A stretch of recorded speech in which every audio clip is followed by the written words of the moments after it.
Nel 2013 1223 casi di nuovi tumori, 687 nei maschi e 536 nelle donne. I più diffusi per gli uomini sono i tumori alla prostata, alla vescica e ai polmoni, mentre per la donna mammella, colon, retto, tiroide e utero. Sono i numeri che il registro tumori del Veneto ha raccolto nelle zone delle USL 5 e 6 Ovest e Basso Vicentino, interessate dalla contaminazione da PFAS.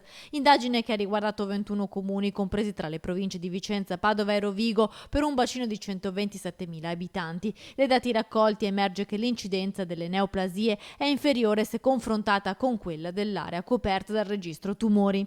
Positivi nel senso che non troviamo nella zona di indagine nessun elemento oncologico che ci ponga in ansia per una relazione stretta, tecnicamente si dice patogenetica, con l'esposizione alle sostanze chimiche liberate nell'ambiente. I rappresentanti della regione lo ritengono un dato positivo, in quanto era stata prospettata una possibile associazione tra inquinamento da PFAS e i tumori del rene e del testicolo. Da un controllo nel quadriennio 2010-2013 l'incidenza in questi 21 comuni è inferiore rispetto al resto del Veneto. L'area è documentatamente inquinata e molti dei veneti che risiedono in quella zona documentano nel loro siero livelli allarmanti di sostanze accumulate.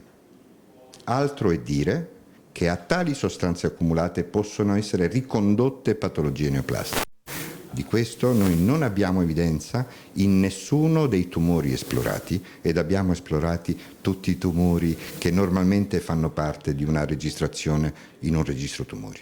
Anche se per il momento la correlazione tra PFAS e incidenza del tumore non è stata accertata, resta inquietante che i valori di sostanze nocive nel sangue siano ancora alti in questa popolazione, che verrà comunque costantemente monitorata. La popolazione verrà presa in carico dalla sanità attraverso un progetto proprio di presa in carico in esenzione, quindi gratuitamente. Avranno una chiamata attiva simile a quella che noi già effettuiamo per gli screening oncologici.